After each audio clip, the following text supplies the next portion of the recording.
안녕하세요. 말방구 시험식 프로서 딴트공트립입니다. 자, 오늘은 꿀팁을 하나 소개해드리려고 하는데요. 제가 그동안 정말 다양한 종류의 노트북 리뷰해 왔습니다. 단순하게 계산만 하더라도 쉬운 5가지가 넘는 노트북을 리뷰해 왔는데요. 물론 지금도 여전히 새로운 노트북 리뷰를 준비하고 있습니다. 그런데 동일한 스펙 아니면 동일 제품인데도 굳이 내 노트북의 성능만 떨어지는 것 같은 느낌 드신 적 없으신가요?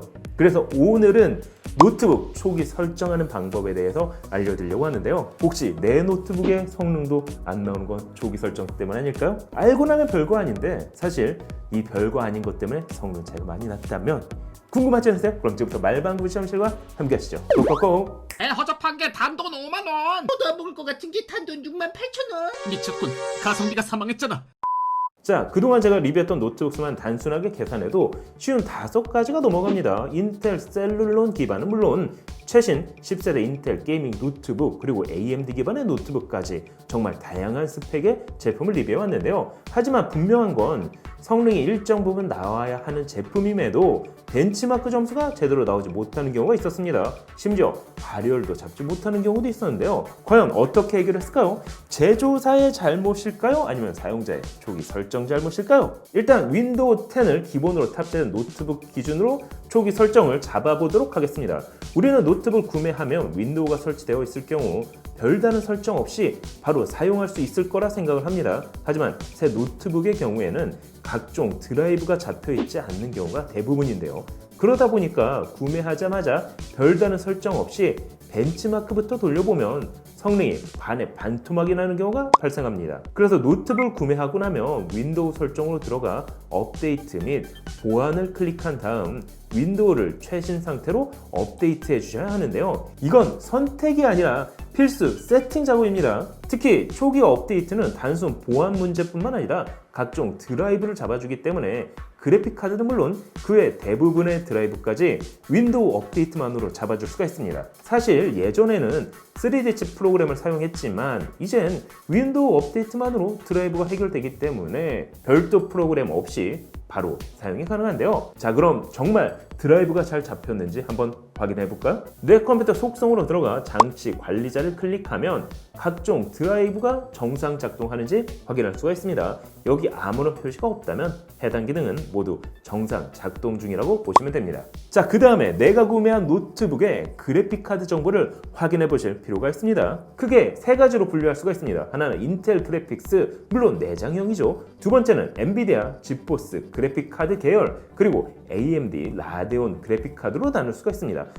좀 더 디테일하게 나눈다면 AMD도 내장형과 외장형으로 나눌 수 있지만 결국 통합 프로그램으로 설정이 가능하기 때문에 이번 영상에서는 크게 3가지로 분류를 했습니다. 참고로 내가 구매한 노트북의 그래픽카드 정보는 노트북을 구매한 판매 페이지에서 확인할 수도 있지만 방금 확인했던 장치 관리자에 들어가 디스플레이 어댑터 정보를 클릭하면 그래픽카드 정보를 정확하게 확인할 수 있습니다. 인텔 내장형의 경우에는 사실 윈도우 업데이트만으로 크게 손볼 건 없습니다. 그냥 바로 사용하셔도 무관한데요. 하지만 엔비디아 계열의 그래픽카드가 탑재된 제품이라면 주로 게이밍 노트북이겠죠. 이런 노트북은 엔비디아 익스피리언스 프로그램을 설치해 주시는 게 좋습니다. 최신 그래픽 드라이브를 자동으로 업데이트해 줄 수 있는 것은 물론 게임의 최적화 설정을 추가로 해줄 수 있고 스크린샷 및 게임 녹화 기능도 가능하기 때문인데요. 자, 그럼 AMD 라데온 그래픽카드가 탑재된 노트북은 어떻게 해야 할까요?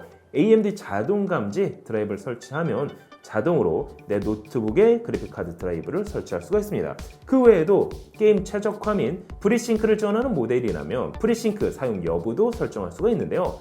기본적인 윈도우 업데이트로 그래픽 드라이브가 잡혔다 하더라도 엔비디아 및 AMD 그래픽카드는 이렇게 추가로 설치해 주시는 게 좋습니다. 물론 설치 및 사용에 있어서도 비용이 전혀 들어가지 않습니다. 자, 이제 기본적인 세팅은 끝났습니다. 내가 원하는 프로그램 혹은 게임을 설치한 다음 즐기는 일만 남았는데요. 여기서 한 가지 가장 많이 물어보는 질문, 바로 램 업그레이드에 대해서 한번 체크를 해보도록 하겠습니다. 일단 램 업그레이드는 2가지로 나눌 수가 있는데요. 하나는 셀프 자가 업그레이드를 하더라도 AS에 문제가 없는 경우, 이런 제품은 사실 소비자가 후면 커버를 열어 직접 램을 업그레이드 해줄 수 있습니다. 하지만 일부 제조사의 경우 셀프 업그레이드 자체를 막아놓는 경우가 있는데요. 후면 커버는 열 수 있지만 열기 위해서는 봉인 스티커를 제거해야만 하는 제품들이죠.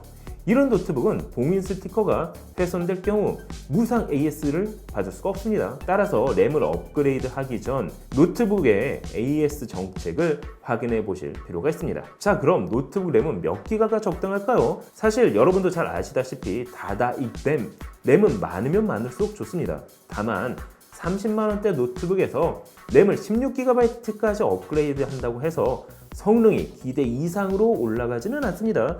그동안 제가 리뷰했던 초저가 30만원 초반의 노트북의 경우에는 사실 8GB 정도면 사용하는 데 큰 무리가 없었는데요. 그 이상은 여유가 된다면 모를까 굳이 비용을 들여서 업그레이드 하실 필요는 없어 보였습니다.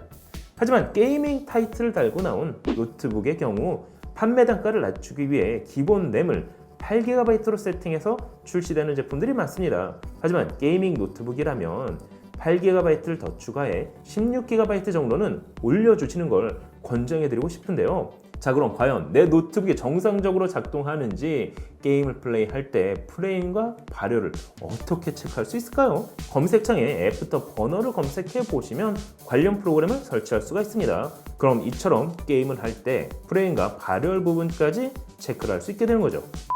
자, 어떠세요? 내 노트북의 초기 설정 초기 설정 이렇게 안 했는데 라고 생각하시는 분은 노트북을 초기화하신 다음 오늘 소개해드린 방법으로 세팅을 다시 잡아보시는 건 어떨까요? 중요한 정보는 당연히 백업을 하셔야 되겠죠. 하지만 이래도 기대보다 성능이 너무 안 나온다 하신다면 해당 노트북 제조사의 AS 센터에 전화를 해서 문의해 보시는 것도 나쁘지 않을 것 같습니다. 다양하고 신기하고 재밌는 노트북 말방구 실험실에서 앞으로도 쭉 리뷰해 보이도록 하겠습니다. 오늘 리뷰는 여기까지. 항상 재밌고 신기한 말방구 실험실, 아직도 구독과 알람 버튼을 누르지 않으셨다면 지금 바로 클릭! 윈도우 표류 일주일째. 네, 제발 좀 잡혀라. 형아, 아직도 신호가 안 잡혀. 아니, 배터리도 이제 얼마 없잖아. 잡혔다. 어서 빨리 구조 요청을 해, 형. 아니, 잠깐만. 오늘은 평일에도 야, 이 미친.